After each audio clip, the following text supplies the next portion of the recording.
आज 14 मई 2024 है। देश के अंदर चुनाव चल रहे हैं। चुनाव के दौरान कुछ मुद्दे, कुछ सूचनाएं अगर ना आए तो फिर वो बेमानी है। पिछले कुछ दिनों से लगातार धमकी भरे पत्र, मेल या शायद टेलीफोन कॉल भी आ रही हैं। आज 14 तारीख को 2 खबरें हैं इस तरह की। पहले वो खबर ही आपको बता देते हैं, बाकी आगे बाद में बढ़ेंगे।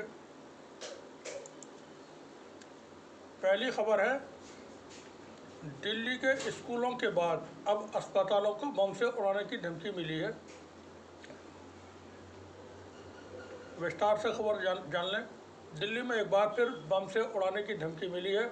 इस बार दिल्ली के स्कूलों के बाद दोबारा से अस्पतालों को बम से उड़ाने की धमकी मिली है। ईमेल के जरिए बम से उड़ाने की धमकी है ये।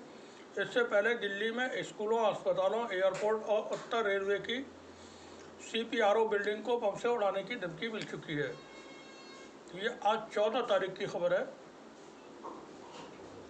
किन अस्पतालों को उड़ाने की धमकी मिली है, उसमें दिल्ली में दीपचंद बंधु अस्पताल है, GTB अस्पताल है, दादा देव अस्पताल, हेडगेवार अस्पताल और अन्य अस्पताल हैं।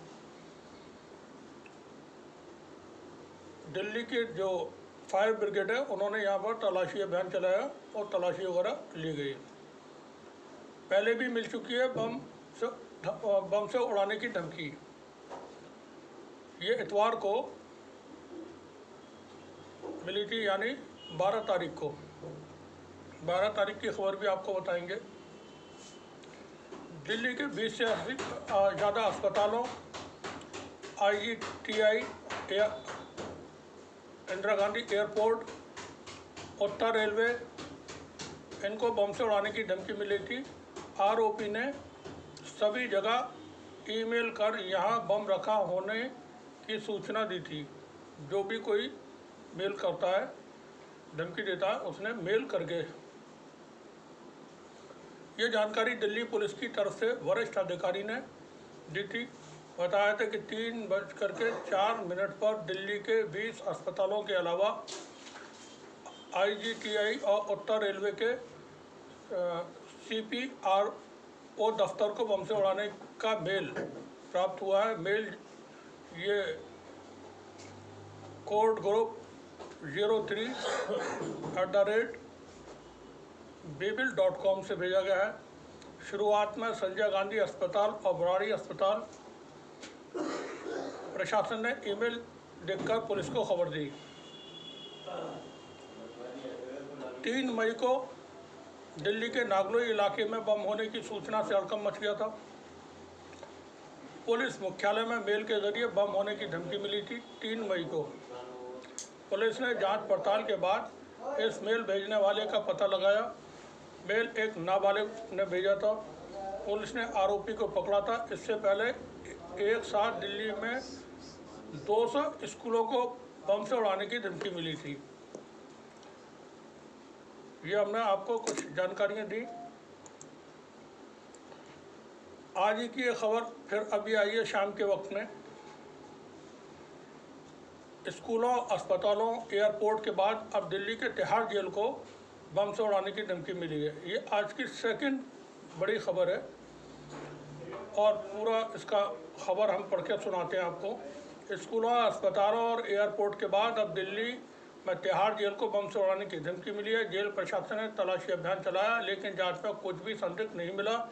इससे पहले आज ही अस्पतालों को फिर से बम से उड़ाने की धमकी मिली थी। हर बार की तरह इस बार भी धमकी मेल के जरिए भेजी गई है। अब इस तरह की धमकी स्कूलों, अस्पतालों, एयरपोर्टों और उत्तर रेलवे की CRPO बिल्डिंग को मिल चुकी है।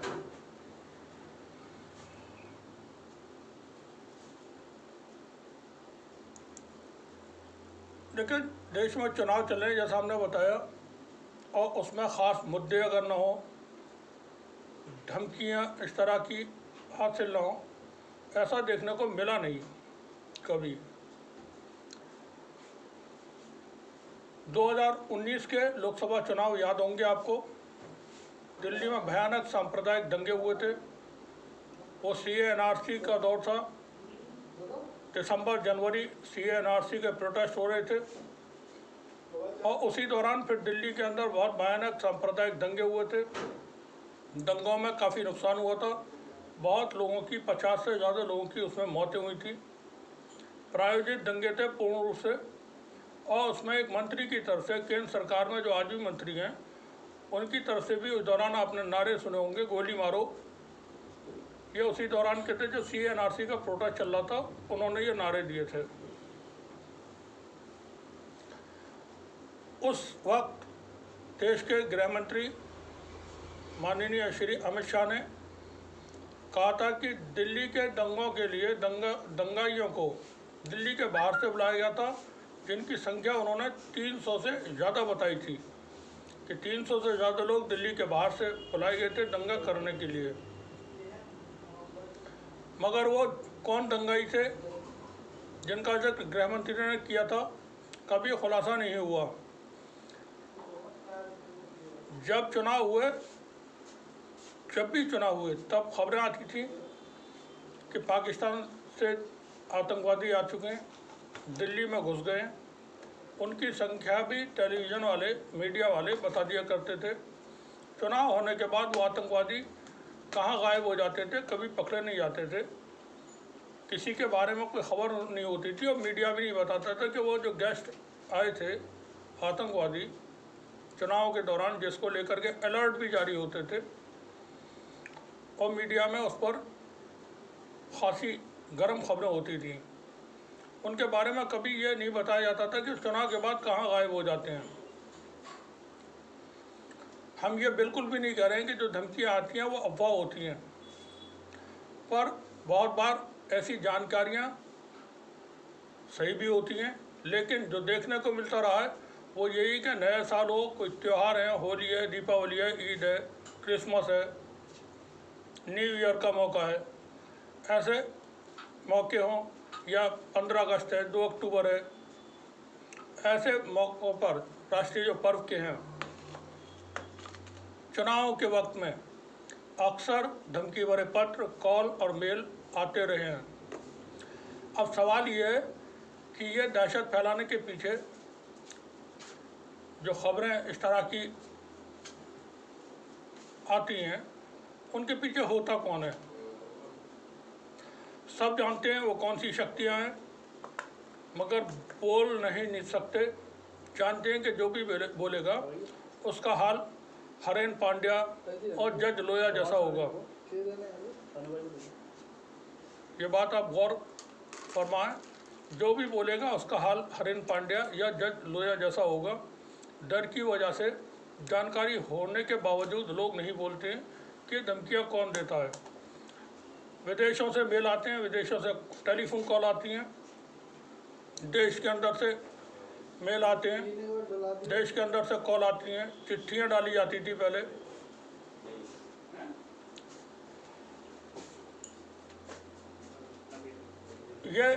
ये जो काम है, क्योंकि एक संगठन विशेष है जिसके अंडर में बहुत सारे संगठन काम करते हैं।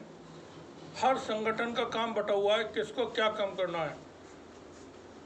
कोई उपद्रवी तैयार करता है, कोई जब दंगे होते हैं उसमें उसके लिए ट्रेनिंग दी जाती है कि किस तरह से आपको दंगों के वक्त में रोल अदा करने, चिट्ठियाँ लिखने, धमकी भरे मेल देने,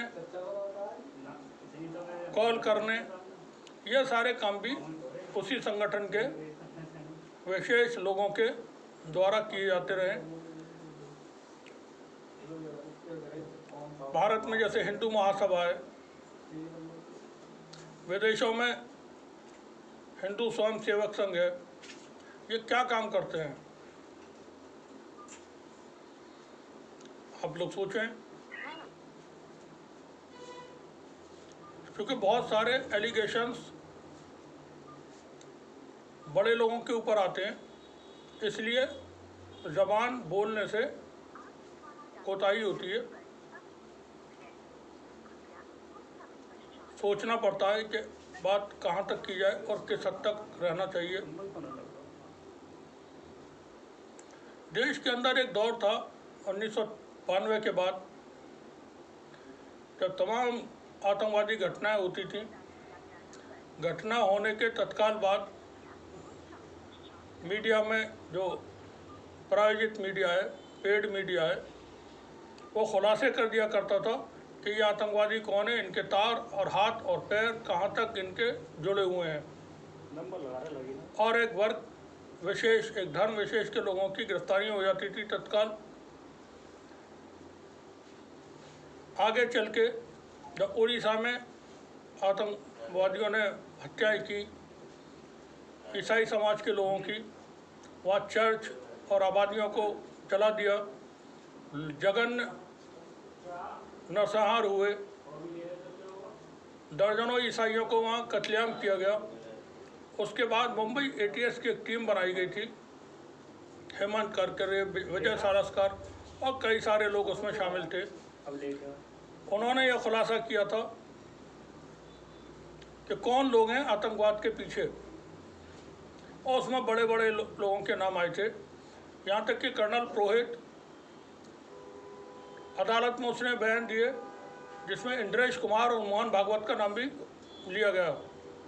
ये जज के सामने, अदालत के अंदर जो बयान दर्ज कराए जाते हैं मजिस्ट्रेट के सामने, वो ऑथेंटिक बयान माने जाते हैं।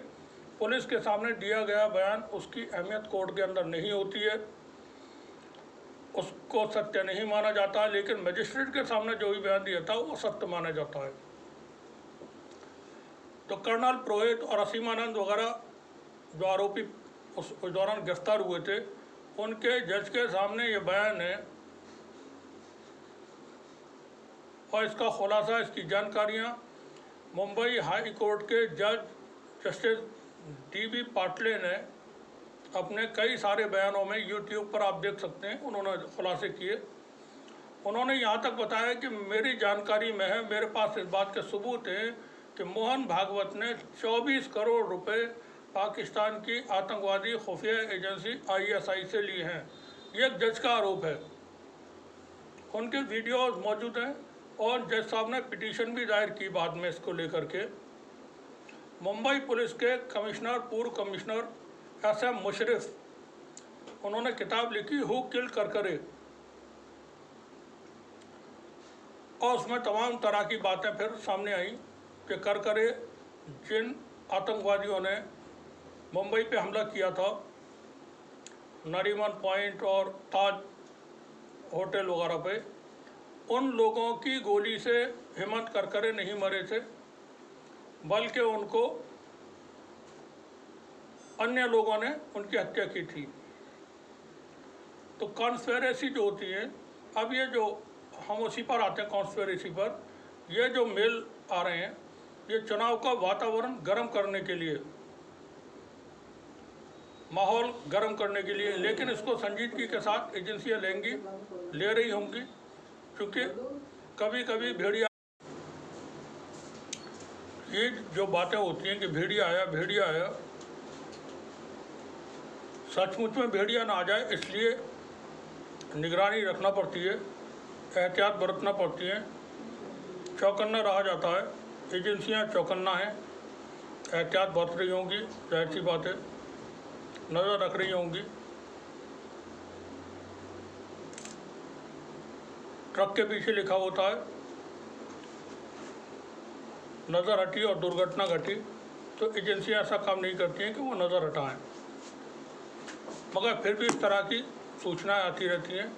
देश में चुनाव चल रहे हैं, चुनाव के दौरान इस तरह की खबरें हमेशा आती हैं। त्योहारों के वक्त पे इस तरह की खबरें आती थी, ताकि समाज के अंदर एक पैनिक हो, लोगों में डर पैदा हो, और लोग सोच विचार करें कि ये धमकियां कौन दे रहे हैं, और फिर मीडिया इसको बताए कि धमकी देने वाले कौन लोग हैं। ये नफ़रत के एजेंडे को इस्टेब्लिश करने के लिए इस तरह के प्रोपेगेंडा अक्सर देशों में इस्तेमाल होते हैं।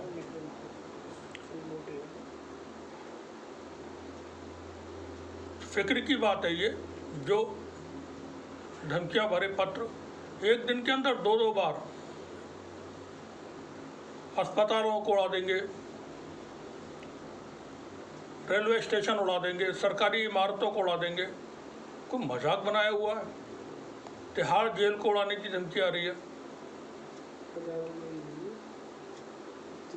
अब ये एकदम से जो बौखलाहट होती है चीज़ों को गर्म करने का, टेम्परेचर बढ़ाया जाए, क्योंकि इलेक्शन में कुछ बचा नहीं है। 4 फेज के इलेक्शन हो चुके हैं, 3 फेज के बाकी हैं। तकरीबन हिंदी बेल्ट से इलेक्शन ख़त्म हो चुका है। अब जो इलेक्शन है वो साउथ में है, वेस्ट में है।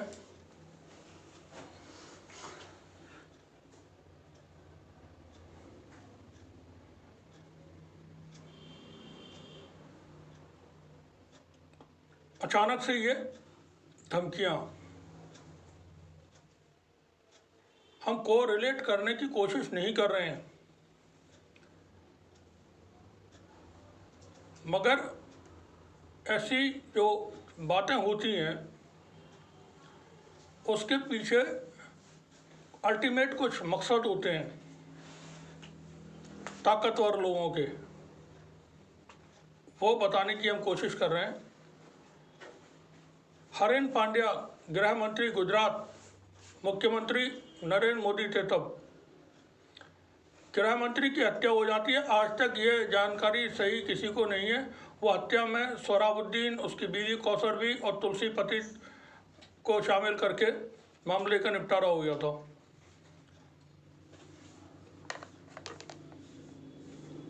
हरेन पांड्या की हत्या के पीछे मोटिव क्या था?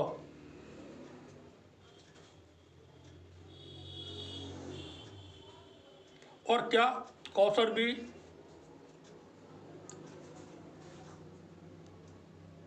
और सोहराबुद्दीन और तुलसी पति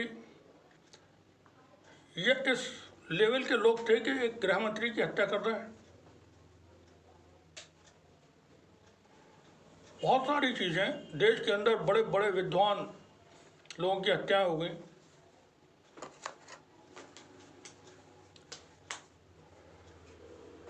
बहुत सारी चीज़ें होती रहती हैं। डायरेक्टर प्रोड्यूसर बैठे रहते हैं अपने अपने ठिकानों में, घटनाएं हो जाती हैं, लोगों की जान चली जाती हैं और अपराधियों का कुछ होता नहीं। शुक्रिया आप सभी का। देखते रहिए टीजिंग न्यूज़।